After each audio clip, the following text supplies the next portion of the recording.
When we picture Southeast Asia today, we imagine a region of explosive wealth, towering megacities, and hyper-modern infrastructure.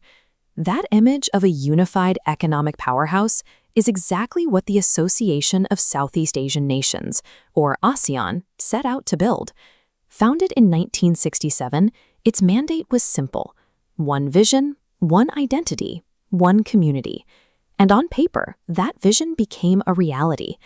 Looking at this chart of the region's growth between 1970 and 2005, we see gross domestic product exploding right alongside urban populations, which completely tripled as foreign direct investment flooded in.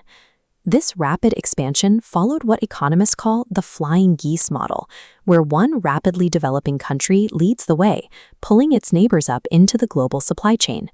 Almost overnight, pedestrian nations morphed into crucial manufacturing hubs. But that world-class infrastructure casts a long shadow. Behind the glittering glass, millions of citizens were being systematically silenced, displaced, or actively persecuted by the very states driving this growth. Which leaves us with a necessary question to ask: what is the true human cost of engineering an economic miracle?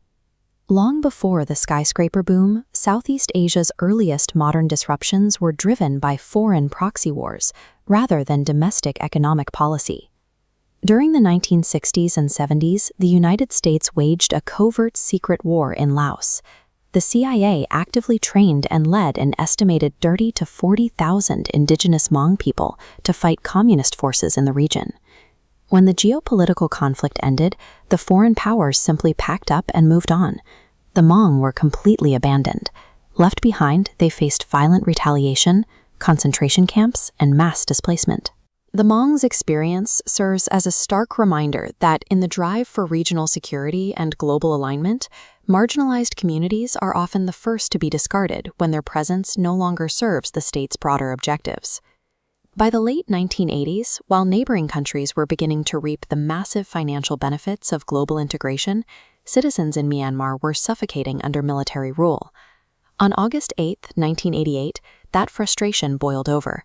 Thousands of civilians took to the streets in what became known as the 8888 Uprising, demanding basic democratic rights and political freedom. The military junta responded with extreme force, turning their guns directly on the peaceful demonstrators and killing thousands. But the brutal violence actually galvanized the resistance, permanently unifying the opposition and catapulting figures like Aung San Suu Kyi into national leadership. The perception of stability in these rapidly developing regions is often just an illusion, maintained through absolute, violent suppression of the citizens living through it. In 1997, the Asian financial crisis tore through the region. The sudden collapse of local currencies completely shattered the myth that these state-run economic machines were infallible. The economic pressure triggered intense domestic political fallout. In Malaysia, the Prime Minister moved to consolidate power by abruptly purging his deputy, Anwar Ibrahim, from the government. That single dismissal struck a nerve. It launched the Reformasi movement, causing a generation of previously apathetic Malaysian youth to finally snap and take to the streets in protest. There was a deep irony to the uprising. The youth were weaponizing the byproducts of the state's economic modernization, relying on the density of new urban centers and expanding universities to organize their resistance. They also turned to cyber activism. By utilizing early internet forums and alternative online media, citizens could completely bypass the government's strict censorship of traditional television and newspapers. This dual-pronged attack of physical street protests and digital organizing severely damaged the ruling party's invincibility, costing them critical seats in the 1999 elections. The dense urban centers and digital connectivity created by a growing economy ultimately provide citizens with the exact tools they need to demand accountability. Today, Southeast Asia is wealthier and more connected than 4 decades ago, yet the underlying conflict between state control and citizen freedom remains unresolved. In 2021, Myanmar suffered another devastating military coup, proving exactly how quickly decades of hard-fought democratic gains can be erased by top-down authoritarian forces. The modern human cost of this regime is staggering.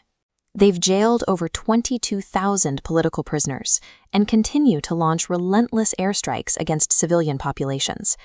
But today's generation is actively continuing the legacy of the 8888 and Reformasi uprisings.